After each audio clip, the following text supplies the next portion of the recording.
if you've been following the videos, you remember Marble. This is Marble. She stayed inside with us for a little while we treated and doctored her for a mastitis issue that she's been having. See, there's her water bottle.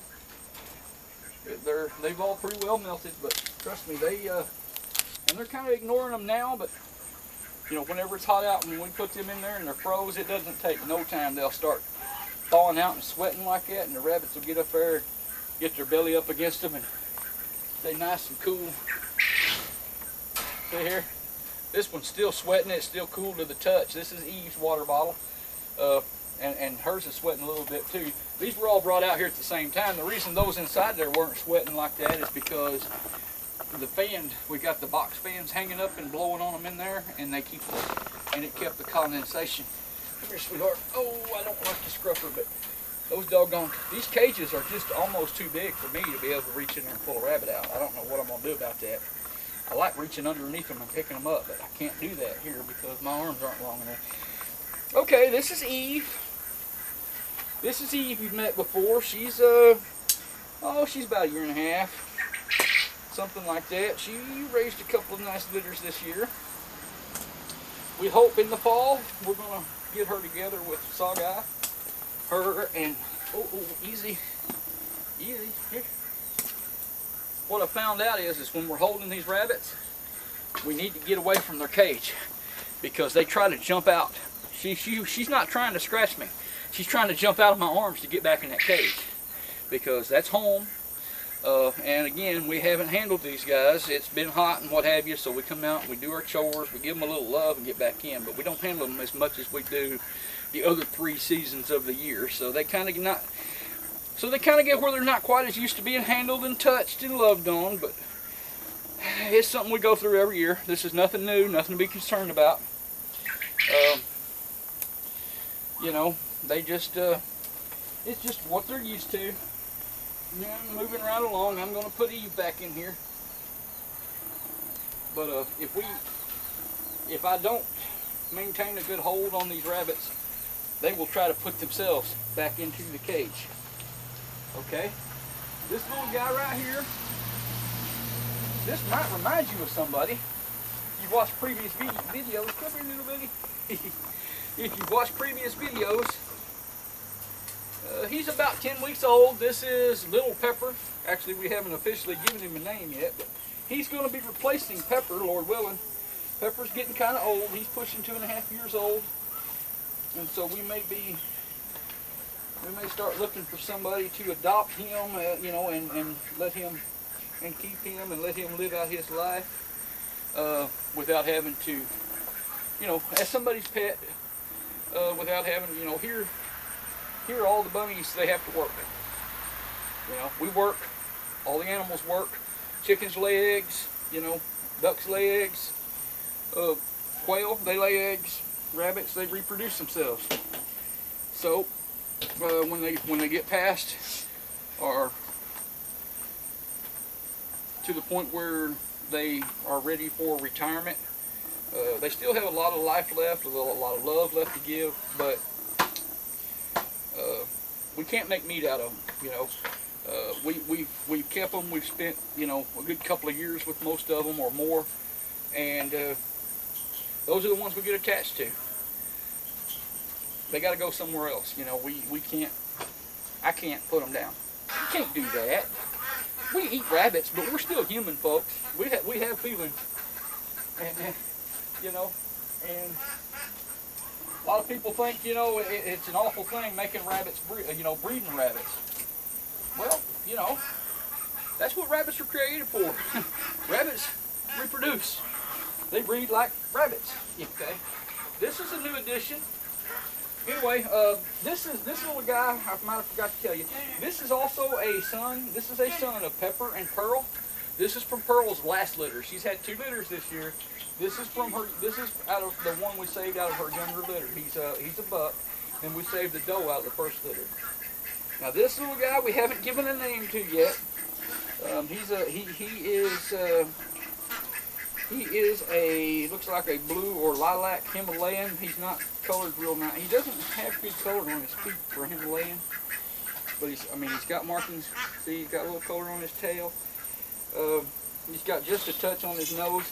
But he is young. He's only around 3.5 months old. So he could very well have that, you know, blow this coat out and that color come in a lot stronger later on.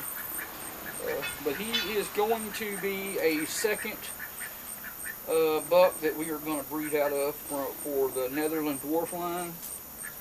And he's just a pretty little guy. This guy is actually brother or litter mate to Squirrel, the little chestnut doe that we showed you inside the building. Purchased them together, they're litter mates. So yes, naturally, we have to pay attention to how we're breeding, because we're going to have litter mates in the breeding program. But you know, as long as they don't go in the cage together and breed, it shouldn't be a problem.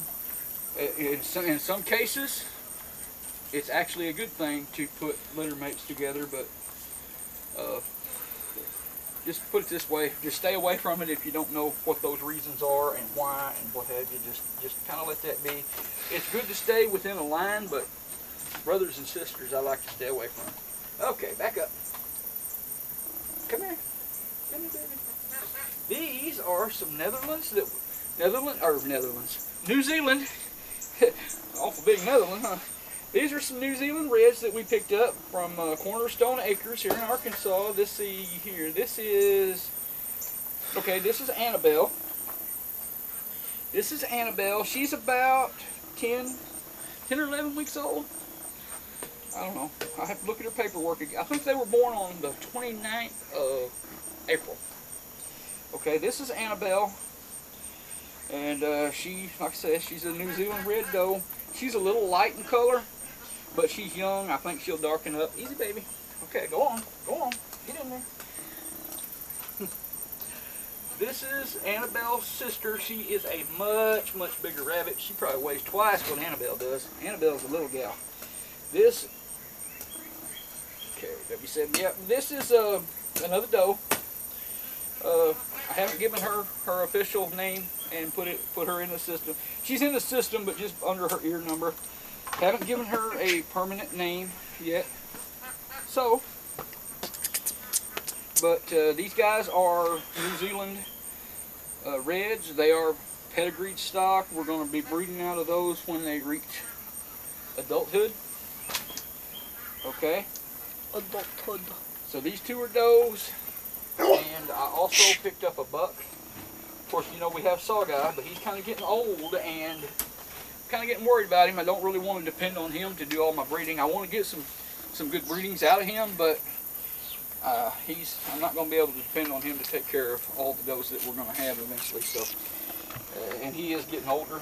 Okay, this is Velveteen. For those of you who have not noticed, actually,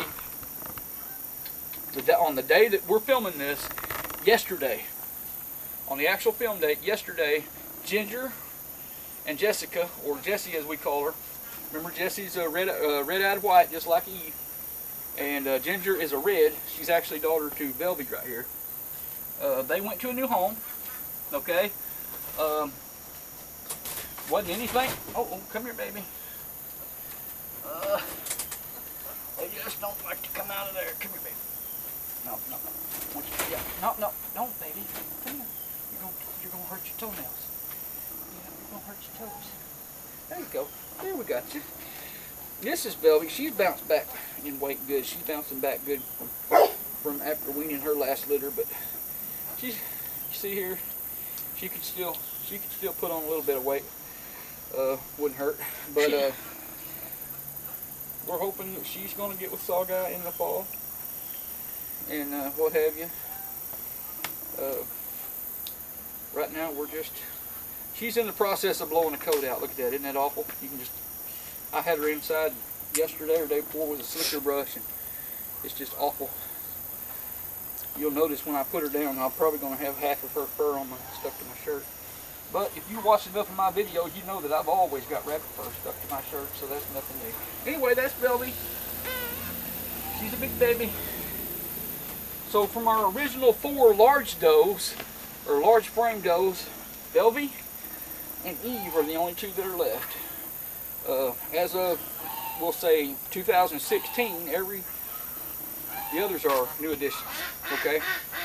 Now this is Demeter. I don't know if Demeter is going to stay at Crow's Nest Rabbitry. Come here, baby. I got a good deal on her. She's not pedigreed or anything, but she don't care, and I don't guess I do either. Come here, baby. We got you. She is a mini lot. Okay, kind of. I guess this is a chinchilla color, but she's blowing out her coat, so you can see. she kind of looks like she's leopard spotted, but some of the lighter hair is some that's going to come out and be replaced. But oh, it's hard to see her eyes. big old ears. But she is. I'll tell you, the reason I came across her was I had a neighbor, had a little boy, and they bought him a mini lot buck, a little white one with dark ears, chestnut colored ears. And as happens a lot of times when you buy your child a pet rabbit, they love on it, they take care of it for a little while, but then they lose interest in it. And when they lose interest in it, they stop taking good care of it. So we ended up with Jax, and I'll show you him in a little while. And when I think what I said was we would take Jax until we could find him a home. But then the next thing I know, the little boy starts coming over. He just lives about 300 yards that way or something. And he started coming over every so often, and he wants to visit and pet his rabbit. So immediately I'm telling myself, so that means I'm stuck with this rabbit, right, that I didn't need or want. So that being said, little Demeter came along, and I had the opportunity to purchase her for a very good price, and she's only about 7 or 8 months old. So I thought, well, heck, we'll bring Demeter home, and we'll just put Jax to work then. That way he can work for his supper, and the little child can come over and see the rabbit, and it'll still be here. If he stops coming and visiting that rabbit, though, Jax and Demeter just might go to a new home together as a pair somewhere. But she's a beautiful doe, just thick, soft fur. But unfortunately, it makes her very uncomfortable in this heat. You can see she had her water bottle too. They'll get another one in the morning. These are taken in, they refreeze, and then we put another one in its place. Okay, so now I've added on, we're going to readjust the camera. I've added on 2 cages in the Rabbitry from when we shot a video before. So let me show you the new stuff. We're going to adjust the camera, and in the magic of videography, or whatever you call it, we're going to be back here in just about a second. Okay, that didn't take long, did it? Okay, folks, I had a friend. You know, can't have too many friends in this world, right? Had a friend who had this cage. He had bought it for, I think he was raising, I don't know if he was raising pigeons or pheasants or, anyway, it was some kind of a bird. Maybe a band of chickens, I don't know. Anyway, he bought this cage. Whatever he bought it to use it for, he never used it. So I bought it from him for what he paid for it. Nice, very nice. This is already set up for buck rabbits. Okay, it's got 1-inch vinyl coated wire for the doors here. Looks like this is 1x2 vinyl coated for the wire. Vinyl coated 1/2-inch by 1-inch wire for the floor. It came with the 3 J feeders here. This one didn't have one. Now I put a smaller one in here, but we're going to do something different with that. You see, I put, just like with the other cages, I put the automatic water nipples on there. By the way, if you put these up, folks, things happen. The way I have this set up, I need to put a screen over the top of the bucket up there, but since I haven't, things can get in that bucket that can stop up these lines. Even if it goes through this tubing, it can't very well go through the nipple. So if you put up a setup like this daily, in this heat, daily, go through. Austin, can you see this? Yeah. Okay. push in on the little plunger and make sure you get a nice fat spray of water out of there. Okay, see that? Same here. Whew. Jack, I'll spray him in the mouth. Pepper. Okay, and Junior. Push it in. Make sure you get a good spray of water in. If you don't, then your rabbits aren't getting the amount of water or able to get water out of it like they need to. And even though you think you've done a good thing by putting up a automatic waterer because they can't run out of water, this bucket can be full, and if this gets stopped up right here and you don't check it, that rabbit can die of heat, stroke, or exhaustion, or thirst, or whatever you want to call it, and you not even understand why. Okay. Hey, take it easy, buddy. Okay, folks, this is a buck. This is a New Zealand red buck that we're raising up. He too is light in color. He is brother to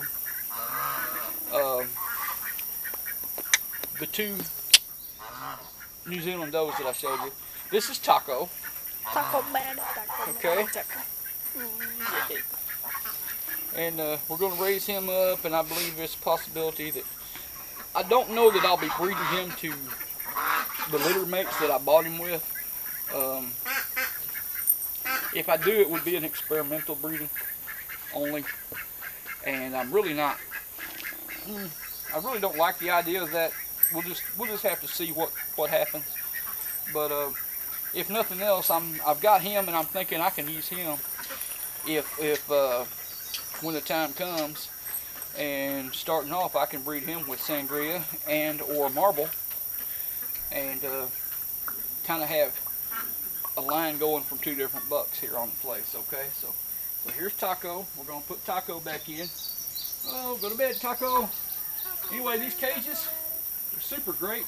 They got stainless steel partitions. There's no wire here, and if you know enough about rabbits, you know that's why that's important.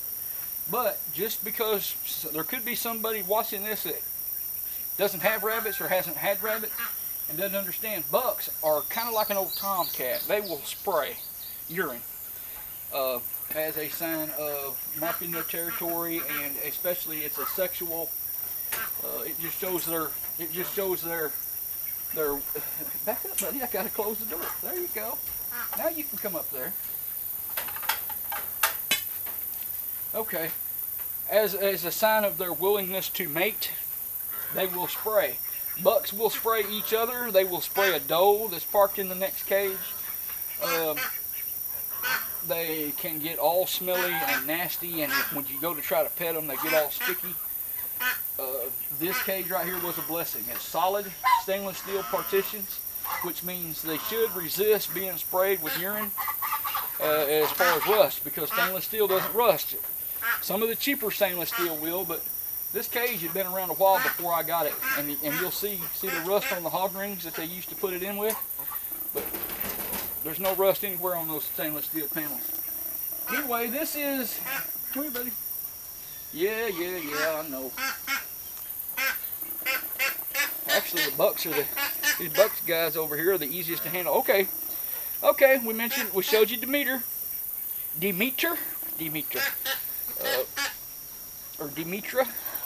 maybe. Anyway, this is Jax.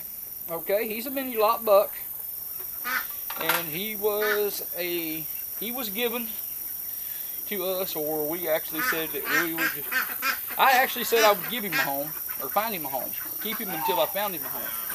But when the youngsters started coming over wanting to pet his rabbit, I knew right away that I was going to have to keep him for a while. So, you know, my intention was to rehome him right away because I just didn't need him.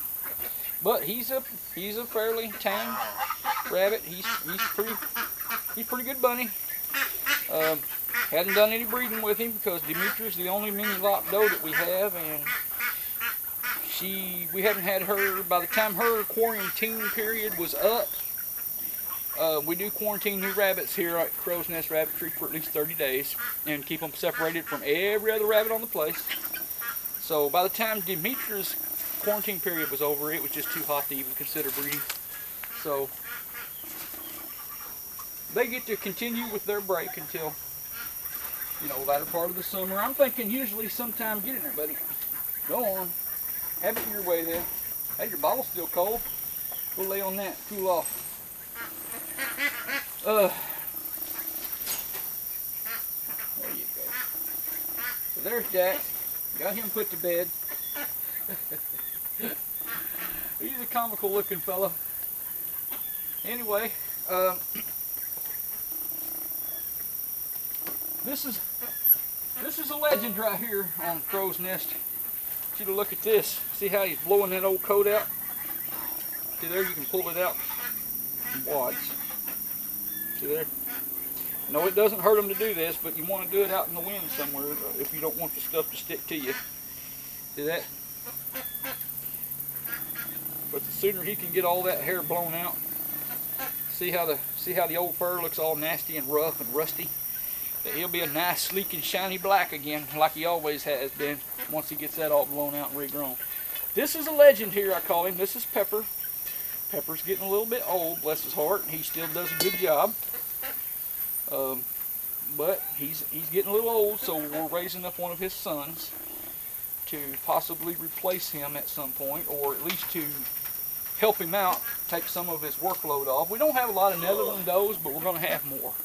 So we're going to have to be able to have, you know, buck lines to go with those does and get them all covered. You know, you just, if you're breeding for show or trying to, you know, in the days, you know, bukus of years I've had rabbits, usually, you know, you keep one buck and you might keep 10 or 12 does, and one buck is all you needed because you just bred them all to the one buck, and every so often you went and got a new buck. Well, that seems to work out pretty good when you're just raising for meat or for pet quality or something like that. But if you're trying to build rabbits with a certain type for show, a lot of rabbits are weak in one area and strong in others, and you want to keep, if your does have weaknesses, you want to have a buck that's strong in that area, so that in the kits that they raise together, they kind of complement one another, and they produce kits that are better than either mama or daddy by themselves. Okay, so that's why, you know, I'm learning through the show what I'm trying to learn, you know, what I'm trying to learn about showing and what have you. That you can't do that with show. You got to have several bucks, you got to have several does, and just depending on what you're trying to improve in your line at this particular moment is how you decide which buck and which doe you want to put together to breed. So, but Pepper's getting older. I think I did try Pearl. She had recovered in weight and what have you. I did try Pearl and Pepper a few days ago. It's going to be about another week before I can palpate Pearl and confirm if she's pregnant or not. But I told you there was a couple of exceptions on the breeding break, and those exceptions are Twix I told you about, and Pearl and Pepper possibly have a litter on the way. Now that there's no guarantee that Pepper wasn't sterile from the heat the week before, and there's no guarantee that Pearl even took. You know, a lot of times rabbits will breed, but the doe doesn't release eggs for fertilization at the proper time, or they don't release them at all, and so what happens is breeding takes place, but there's no resulting pregnancy. So we call that either they take or they miss. Okay, if they take, then you end up with a pregnant doe, and all is well. If they miss, which in this case is probably just as well if Pearl misses, you know, no big deal, because this is probably all in the best considering how hot it is. But we actually have the means to take Twix and Pearl when it's time for them to kindle, and let them stay inside for a little while, possibly the 8 weeks while they're raising their babies, because we've got some smaller, you know, cages. Unfortunately, the cages that we have are good, but they're not big enough to hold a reasonably nice sized nest box. So unfortunately, if they are pregnant, and Twix is, but if they're both pregnant, we'll have to let them kindle out here and then move her and then move doe and litter inside from there, because we can just move the nest. She won't necessarily need a nest box inside. We can just make a nest directly on the cage floor, and with us in there to help her keep a look after them and make sure that they stay covered and what have you, it won't be an issue with them not being actually contained to a nest box. Come on, Smitty. Come on now, we're buddies. Come on now. This is Smitty. Had Smitty since he was about 8 weeks old. His actual given name is Blacksmith. He came with the name. I didn't give him that name, but he's a blacksmith. And so I call him Smitty. And he is 5, going on 6 months old. He'll be a senior just within probably another 3 weeks. I think he'll pass the senior mark. He's just under 3.5 pounds. So he's a nice small buck to complement. I've got some does over there I showed you that are going to end up being pretty big. Twix, for instance, a mini Rex, but she's 5 pounds 4 ounces. I know, I weighed her 2 days ago, and that is just huge for a mini Rex. So naturally, she's a DQ. She wouldn't go on. She's a red-eyed white. She wouldn't go on the show table anyway. So, but Smitty is going to complement her large size with his small size. So that'll work out good. See, that's one of those things that we use to use the good qualities of the buck to offset bad qualities of the doe and vice versa. So, but this is Smitty. He's a tame, lovable guy. He comes in and sits on the couch with me sometimes in the evening and watch TV. He likes watching YouTube videos. I guess he likes being in the videos. He's pretty well behaved. But as you'll notice, compared to the bucks, or compared to all the does that I've handled in this video, the bucks, all 4 of them are very well behaved. A lot of the does are just honest as can be. They don't want you to touch them. But see, look here at Smitty. He sees me letting the door down. Do you see him run up there to my hand? He likes being petted. He likes attention. He's a big baby. He's my buddy. He don't want me to put the door down. See there? See there? He'll come up there. See? A lot of them want you to just get away and go on and leave them alone, but Smitty, he likes love and attention. So. Petted ain't a word. Huh? Petted ain't a word. Petted ain't a word. Well, in Arkansas, we make up our own words. Most of them we don't know how to spell, but we make them up. All right, folks, I think, other than the grow-outs over there, and you know what grow-outs look like, no, and I won't even show you those because a lot of people watch my videos and they don't like the idea of what grow-outs are going, what's going to happen to them someday, so I won't even show you those, okay? You know what's going to happen, and I don't even have to show them to you, and hopefully that'll spare some feelings and what have you. So, okay. I don't know if you can see in the camera or not, but I've got shorts on and mosquitoes are biting up my legs, and I'm done with this video, folks. I hope you enjoyed it. If you got any questions, feel free to ask. We love to get your comments and your like I say, your questions and what have you. If you like this video, give us a thumbs up. If you haven't already done it, subscribe to the video and you'll get a notification the next time we post a new video. But until then, y'all have a great day.